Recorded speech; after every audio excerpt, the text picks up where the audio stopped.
Assalamualaikum warahmatullahi wabarakatuh. Di sini kami kelompok 5 ingin mempresentasikan chapter 5 yaitu Job Based Structures and Job Evaluation. Sebelum masuk ke materi, alangkah baiknya kita memperkenalkan diri masing-masing. Dengan saya, Rizky Gilang Pradana, Dewi Ayunda, Liliani, dan Vicky. Next. Nah, materi yang pertama itu ada Job Evaluation. Apa itu Job Evaluation? Job Evaluation adalah proses penentuan nilai relatif pekerjaan secara sistematis untuk menciptakan struktur pekerjaan bagi organisasi. Jadi, job evaluation ini bisa dibilang suatu struktur yang didasarkan pada nilai pekerjaan, mengatur pekerjaan berdasarkan kontribusi relatif dari keterampilan, tugas, dan tanggung jawab dari setiap pekerjaan terhadap tujuan organisasi. Nah, kita masuk ke materi selanjutnya yaitu ada defining job evaluation, content, value, and external market links. Content and value. Secara umum, konten ini itu mengacu pada pekerjaan, apa yang dilakukan, dan bagaimana menyelesaikannya. Perspektifnya itu berbeda pada apakah evaluasi pekerjaan didasarkan pada konten pekerjaan atau nilai pekerjaan. Jadi, jika beberapa aspek konten pekerjaan itu seperti kondisi kerja yang penuh tekanan, tidak terkait dengan upah yang dibayarkan di pasar tenaga kerja eksternal, maka aspek tersebut dapat dikecualikan dalam evaluasi pekerjaan. Dan yang kedua ada linking content with the external market. Jadi peneliti itu beberapa melihat evaluasi ini sebagai proses untuk menghubungkan antara konten pekerjaan dan nilai internal dengan tingkat pasar eksternal. Jadi peneliti ini itu menggunakan evaluasi pekerjaannya untuk membuat keputusan gaji. Terkadang peneliti itu mereka itu melihat sebagai proses yang membantu memperoleh penerimaan perbedaan gaji di antara pekerjaan prosedur administratif di mana para pihak menjadi terlibat dan berkomitmen. Dan yang ketiga itu ada technical and process dimension. Peneliti mengatakan bahwa jika evaluasi pekerjaan dapat dilakukan dengan cukup ketat dan sistematis, atau bisa juga objektif, numerik, dapat digeneralisasikan, didokumentasikan, dan dapat diandalkan. Maka evaluasi itu dapat dinilai menurut standar teknis. Next. Nah, di dalam how to measure decision itu ada 8. Yang pertama itu ada establish the purpose. Yang kedua, decide on single versus multiple plans.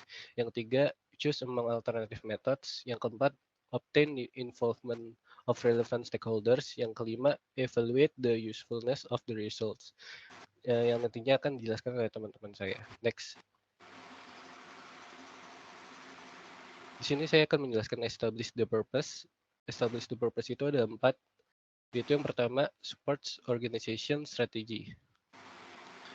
Jadi evaluasi pekerjaan ini selaras dengan strategi organisasi dengan memasukkan apa itu tentang pekerjaan yang memberikan nilai berkontribusi untuk mengejar strategi organisasi dan mencapai tujuan organisasi tersebut. Yang kedua ada support workflow. Support workflow ini evaluasi pekerjaan mendukung alur kerja dalam 2 cara. Dengan mengintegrasi gaji setiap pekerjaan dengan kontribusi relatifnya kepada organisasi dan membantu menetapkan gaji untuk pekerjaan baru, unik, atau berubah. Yang ketiga ada fair to employees. Evaluasi pekerjaan ini itu dapat mengurangi perselisihan dan keluhan atas perbedaan gaji di antara pekerjaan dengan menetapkan struktur yang dapat diterapkan dan disetujui yang mengurangi peran peluang, pilih kasih, dan bias dalam menetapkan gaji. Dan yang terakhir ada motivates behavior toward organization objective. Evaluasi pekerjaan ini itu menunjukkan kepada karyawan tentang pekerjaan mereka yang dihargai oleh organisasi, apa yang mendukung strategi organisasi dan keberhasilannya. Next.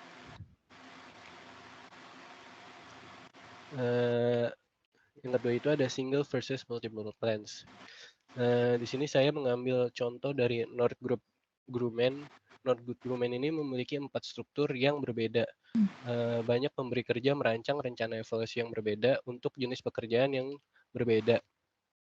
Jadi mereka melakukannya itu karena mereka percaya bahwa konten pekerjaan terlalu beragam untuk dievaluasi secara berguna oleh rencana. Jadi, contohnya itu misalnya pekerjaan produksi dapat bervariasi, dalam hal keterampilan manipulatif, pengetahuan tentang kontrol kualitas statistik, dan kondisi kerja. Tapi, tugas dan keterampilan ini itu mungkin tidak relevan dengan pekerjaan teknik dan keuangan. Jadi, teknik dan keuangan dan, pekerjaan produksi ini saling memiliki satu rencana, yaitu memberhasilkan suatu perusahaan. Selanjutnya akan dilanjutkan oleh teman saya, Dewi.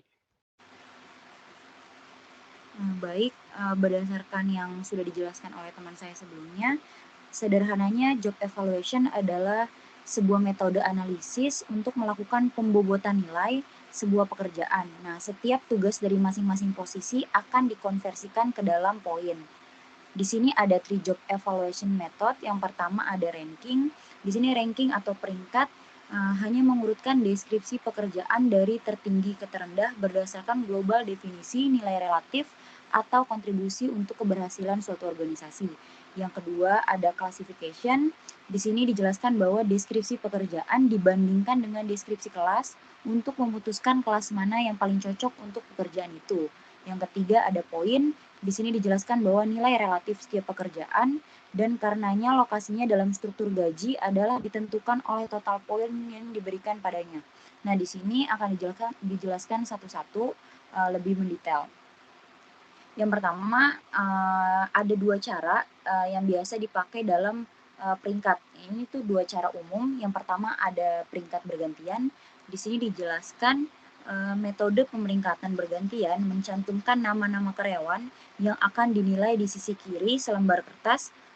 Penilai memilih karyawan yang paling berharga dalam daftar, mencoret nama itu dari daftar sebelah kiri dan meletakkannya di bagian atas kolom di sisi kanan kertas. Penilai kemudian memilih dan mencoret nama karyawan yang paling tidak berharga di kolom kiri dan memindahkannya ke bagian kolom kanan bawah. Nah, kalau di peringkat bergantian ini di mana si orang yang bakal milih di mana yang paling pekerjaan yang berharga akan ditaruh di posisi paling atas dan pekerjaan yang paling tidak berharga akan dibawa di kolom paling bawah gitu ya. Jadi berdasarkan peringkat yang mana yang paling berharga itu ada di atas, yang mana yang paling tidak berharga diletakkan di bawah.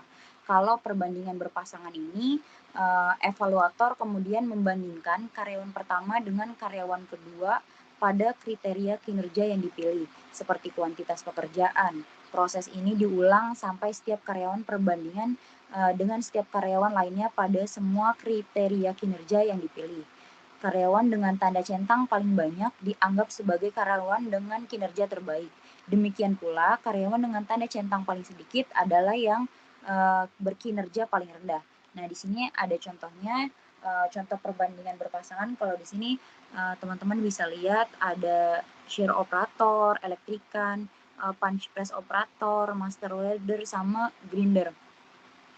Di sini yang pertama itu kalau kita lihat shear operator itu dibandingkan sama elektrikan itu hasilnya yang dipilih elektrikan. Nah, dibandingkan lagi shear operator sama punch press operator itu yang menang juga shear operator. Nah, di sini kan bisa dilihat ya, ada bagian E, S, M, S, S. Nah, itu setelah dibandingkan antara satu pekerjaan dengan 4 pekerjaan lainnya, dilihat mana yang paling banyak namanya dipilih. Kalau berdasarkan kolom di sebelah kiri itu shear operator ada 3 yang milih, elektrikan ada 4, terus punch press operator itu ada 2 orang, master welder ada 5 orang, grinder ada 1, receiving clerknya 0. Jadi hasilnya pekerjaan yang paling berharga itu posisinya ada di master welder karena dengan perolehan 5 orang ya, perolehan 5 poin gitu. Terus yang paling rendah itu ada receiving clerk karena dia tidak ada poin sama sekali gitu. Nah, kalau yang selanjutnya ada classification. Di sini dijelaskan dalam metode evaluasi jabatan ini, pekerjaan dikelompokkan berdasarkan ciri-ciri tertentu. Tingkat keterampilan yang dibutuhkan untuk melaksanakan pekerjaan merupakan salah satu aspek. Aspek kedua adalah tanggung jawab karyawan selama melaksanakan pekerjaan itu. Metode evaluasi dikerjakan relatif mudah dan tidak memakan banyak waktu untuk dilakukan seperti yang lainnya dalam daftar ini. Nah, kalau classification ini tuh dalam prakteknya job description nggak cuma dibandingkan dengan deskripsi kelas, bisa juga dibandingkan dengan pekerjaan dalam setiap kelas, lebih mirip satu sama lain daripada pekerjaan kelas yang lain. Jadi di mana pekerjaan yang dianggap pekerjaannya sama atau mirip itu akan dibayar sama atau rata. Nah, di mana pekerjaan di kelas yang berbeda harus berbeda dari pendapatan kelas yang lainnya gitu. Jadi classification ini tuh bisa digunakan untuk penentuan gaji gitu ya, penentuan pemberian gaji dan lain-lain. Di sini ada point method di mana metode evaluasi pekerjaan ini menggunakan faktor-faktor spesifik tentang pekerjaan untuk menentukan berapa banyak nilai yang mereka tambahkan ke peran pekerjaan. Faktor-faktor ini dibagi menjadi berbagai sektor seperti keterampilan, tanggung jawab, dan upaya yang diperlukan. Faktor-faktor ini kemudian diberi bobot numerik, terakhir keseluruhan faktor atau poin untuk pekerjaan tertentu ditambahkan dan dibandingkan dengan pekerjaan lain untuk memahami nilai pekerjaan tersebut. Nah, metode poin ada 3 karakteristik umum. Yang pertama, faktor yang dapat dikompensasi. Yang kedua, derajat faktor yang diskalakan secara numerik. Yang ketiga, bobot yang mencerminkan kepentingan relatif dari masing-masing faktor. Nah, di sini ada 8 step in the design of a point plan. Yang pertama, melakukan analisis pekerjaan. Yang kedua, menentukan faktor kompensasi. Yang ketiga, skala faktor. Yang keempat, ada beri bobot pada faktor-faktor menurut kepentingannya. Yang kelima, ada pilih struktur pembayaran kriteria. Yang keenam, komunikasikan rencana dan latihan pengguna. Yang ketujuh, melamar pekerjaan. Yang ke-8, kembangkan dukungan perangkat lunak online. Nah, di sini saya akan menjelaskan 2 di atas, yang sisanya akan dijelaskan oleh teman saya. Di sini ada melakukan analisis pekerjaan yang pertama, sama seperti peringkat yang sebelumnya, sama klasifikasi, rencana poin juga dimulai dengan analisis pekerjaan. Nah, sampel pekerjaan yang direpresentatif yaitu pekerjaan tolok ukur diambil untuk dianalisis. Itu isi dari pekerjaan ini adalah dasar untuk mendefinisikan, menskalakan, dan menimbang faktor kompensasi. Selanjutnya ada menentukan faktor kompensasi. Faktor kompensasi memainkan peran penting dalam rencana poin. Faktor-faktor ini mencerminkan bagaimana pekerjaan menambah nilai organisasi. Mereka mengalir dari pekerjaan itu sendiri dan strategis arah bisnis. Faktor yang dapat dikompensasi adalah karakteristik dalam pekerjaan yang dilakukan organisasi nilai-nilai yang membantu mengejar strateginya dalam mencapai tujuannya. Nah, supaya bermanfaat, faktor kompensasi ini harus yang pertama berdasarkan strategi dan nilai-nilai organisasi. Yang kedua itu berdasarkan pekerjaan yang dilakukan. Dan yang ketiga dapat diterima oleh pemangku kepentingan yang dipengaruhi oleh struktur pembayaran yang dihasilkan. Untuk yang selanjutnya akan dijelaskan oleh teman saya. Baik, selanjutnya based on the strategy and value of the organization, kepemimpinan di dalam organisasi adalah sumber informasi terbaik tentang kemana bisnis harus berjalan dan bagaimana menuju ke sana. Nah, jelas masukan dari pemimpin itu sangat penting. Jika strategi bisnis melibatkan penyediaan produk dan layanan inovatif dan berkualitas tinggi yang dirancang bekerja sama dengan pelanggan dan pemasok, maka pekerjaan dengan tanggung jawab lebih besar untuk inovasi, produk, dan kontak pelanggan harus dihargai lebih tinggi. Next. Selanjutnya ada based on the work itself. Karyawan atau supervisor adalah ahli dalam suatu pekerjaan di organisasi manapun, maka penting untuk mencari jawaban mereka tentang apa sih yang harus dihargai dalam work itself. Beberapa bentuk dokumen seperti deskripsi pekerjaan, analisis pekerjaan, karyawan, dan supervisor harus mendukung dalam pemilihan beberapa faktor. Nah, misalnya itu seperti manajer mungkin berpendapat bahwa gaji karyawan mereka itu rendah dibandingkan dengan gaji karyawan lainnya, atau gaji yang ditawarkan calon pekerja lebih rendah. Pemimpin serikat mungkin bertanya-tanya tuh, mengapa suatu pekerjaan dibayar berbeda dengan yang lainnya. Nah, tuduhan diskriminasi upah yang dapat diajukan karyawan, dini manajer, pemimpin serikat, pekerja, dan manajer kompensasi itu harus memahami dan dapat menjelaskan mengapa suatu pekerjaan dibayar berbeda atau sama. Next. Selanjutnya ada acceptable to the stockholders. Penerimaan faktor kompensasi yang digunakan untuk memasukkan pekerjaan ke dalam struktur gaji mungkin bergantung setidaknya sebagian.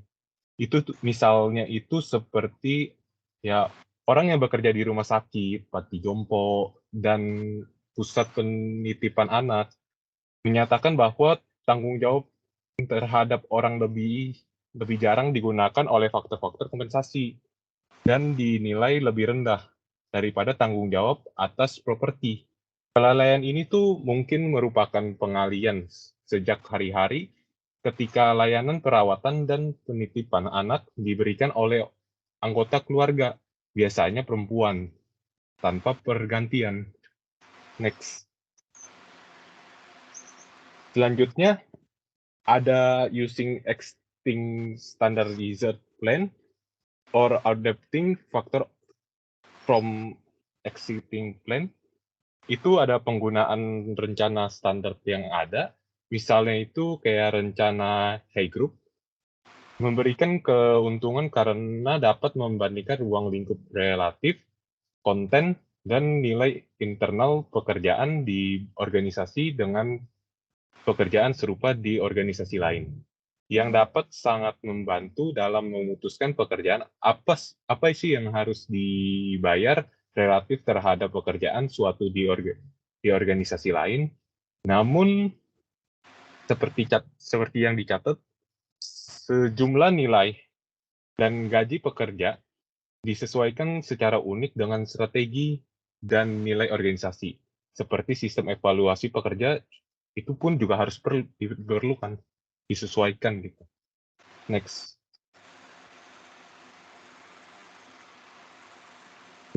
Selanjutnya, how many factor. Nah, yang pertama itu pekerjaan ada untuk menciptakan hasil akhir, itu dengan accountability-nya. Yang kedua itu untuk mencapai hasil akhir, pemegang pekerjaan tuh harus menangani masalah, membuat, menganalisis, dan menerapkan penilaian. Itu dengan problem solving dan accountability. Nah, yang ketiga itu ada pemegang pekerjaan membutuhkan pengetahuan dan pengalaman yang konsisten dengan skala dan kompleksitas hasil yang ingin dicapai. Itu dengan know-how, problem solving, dan accountability. Yes. Nah, untuk know-how itu dia ada 3 dimensi. Untuk yang pertama itu ada praktikal, teknikal, dan spesialis knowledge dan skill. Dan dimensi keduanya itu ada planning, organization, koordinasi, dan integrating knowledge. Yang ketiga ada communication dan influencing skill. Untuk problem solving, dia ada 2 dimensi, yaitu environment dan challenge. Dan untuk akuntabilitas, dia ada 2 dimensi. Yang pertama ada freedom to act, dan yang kedua ada impact. Next.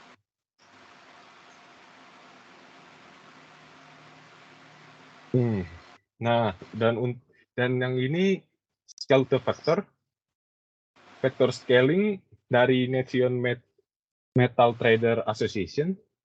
Nah, faktor ini mengukur pengetahuan atau pelatihan setara yang diperlukan untuk melakukan tugas posisinya.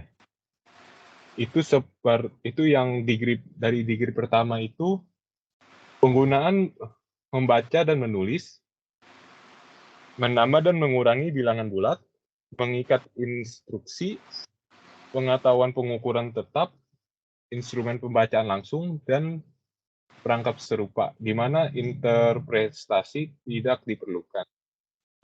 Untuk degree yang kedua, dia ada penggunaan perjumlahan, pengurangan perkalian, dan pembagian bilangan terhadap desimal dan pecahan.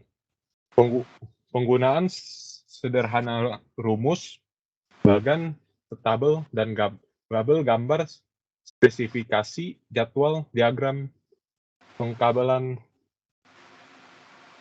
penggunaan alat ukur yang dapat disesuaikan, memperiksakan laporan, formulir, catatan, dan data perbandingan, di mana interpretasi diperlukan. Untuk degree yang ketiga itu ada penggunaan matematika bersama dengan penggunaan gambar, spesifikasi, bagan, tabel yang rumit, berbagai jenis alat ukur presisi, seperti dengan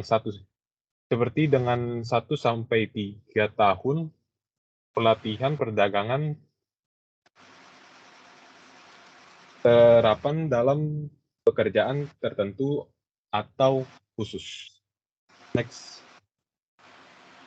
Selanjutnya ya degree 4, dia ada penggunaan matematika perdagangan tingkat lanjut berdasarkan dengan penggunaan gambar yang rumit, spesifikasi, bagan, tabel, rumus buku pegangan, semua jenis alat ukur presisi, setara dengan menyelesaikan magang terakreditasi dengan perdagangan, kerajinan, dan pekerjaan yang diakui, atau setara dengan pendidikan perguruan tinggi teknis 2 tahun. Untuk degree yang kelima, dia ada penggunaan matematika perdagangan tingkat lanjut, bersamaan dengan penggunaan gambar yang rumit, spesifikasi, bagan, tabel, rumus buku pegangan, semua jenis alat ukur presisi, setara dengan menyelesaikan magang terakreditasi dengan perdagangan, kerajinan, atau pekerjaan yang diakui, atau setara dengan pendidikan perguruan tinggi teknis selama 2 tahun. Selanjutnya akan dijelaskan oleh teman saya. Baik, selanjutnya kita masuk ke weight the factors according to importance atau bobot faktor menurut kepentingannya. Jadi setelah derajat itu sudah ditetapkan, bobot faktor dapat ditentukan untuk next step-nya. Bobot faktor ini mencerminkan kepentingan relatif dari setiap faktor terhadap keseluruhan dari nilai pekerjaan. Bobot yang berbeda mencerminkan perbedaan kepentingan yang melekat pada setiap faktor oleh pemberi kerja. Boleh di next. Kelima, select criterion pay structure atau pilih struktur pembayaran kriteria. Jadi kita tuh harus mengevaluasi pekerjaan kontemporer sering melengkapi penilaian komite untuk menentukan bobot dari nilai dengan menggunakan analisis statistik. Anggota komite akan merekomendasikan struktur pembayaran kriteria, yaitu struktur pembayaran yang ingin mereka tiru dengan rencana poin. Pendekatan statistik itu sering diberi label penangkap kebijakan untuk membedakannya dari pendekatan penilaian a priori komite. Bobotnya itu tidak hanya mencerminkan kepentingan relatif dari setiap faktor, tetapi penelitian dengan jelas menunjukkan bahwa bobot mempengaruhi struktur gaji yang dihasilkan. Boleh di next. 6. Communicate the plan and train users, atau mengkomunikasikan rencana dan melatih pengguna. Setelah rencana evaluasi pekerjaan sudah dirancang, sebuah manual itu disiapkan agar orang lain atau pengguna itu bisa menerapkan rencana tersebut.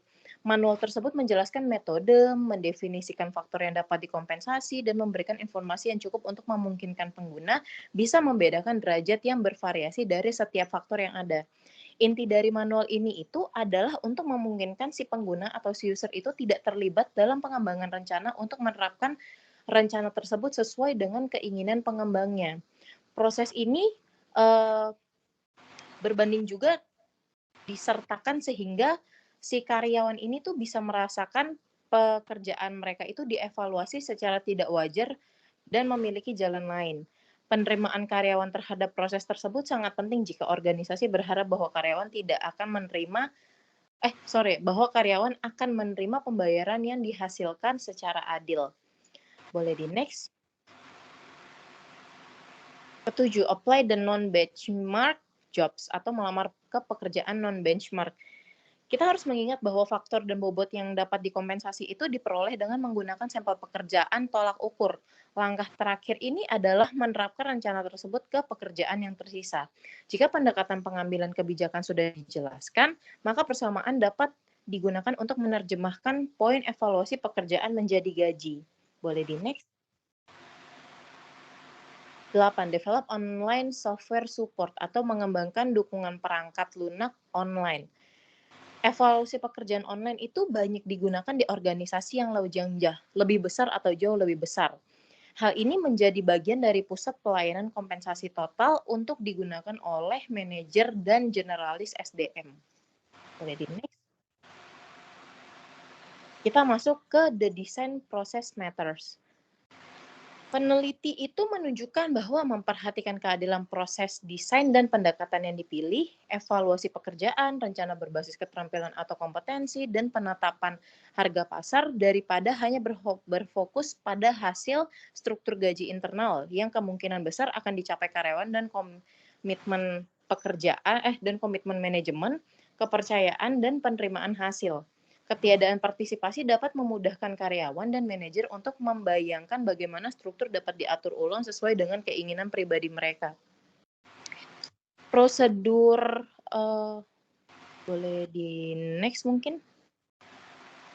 Nah, kita masuk ke appeals atau review procedures. Itu adalah gini, apapun tekniknya, tidak ada rencana evaluasi pekerjaan yang mengantisipasi semua situasi yang akan datang atau yang ada. Tidak dapat dihindari bahwa beberapa pekerjaan akan dievaluasi secara tidak benar atau setidaknya karyawan dan manajer mungkin mencurigainya. Konsekuensinya adalah tinjauan prosedur tersebut menangani kasus-kasus seperti itu dan membantu memastikan keadaan prosedural diperlukan. Boleh di next. The final result, structure. Oke, hasil akhir atau struktur. Hasil akhir dari proses job analysis, description, ini adalah struktur atau hierarki pekerjaan. Struktur ini diperoleh melalui pendekatan yang berbeda untuk mengevaluasi pekerjaan. Pekerjaan disusun dalam 4 fungsi dasar, yaitu yang pertama adalah manajerial, lalu ada teknis, ada manufaktur, dan terakhir adalah administratif. Struktur manajerial dan administrasi diperoleh melalui rencana evaluasi pekerjaan pokok, struktur teknis, dan manufaktur, lalu juga melalui 2 rencana berbasis orang yang berbeda. Rencana produksi ini dapat dinegosiasikan dengan serikat pekerja yang ada di dalam suatu organisasi. Baik, boleh di next. Sekian presentasi dari kelompok kami. Kurang lebihnya kami memohon maaf dan terima kasih.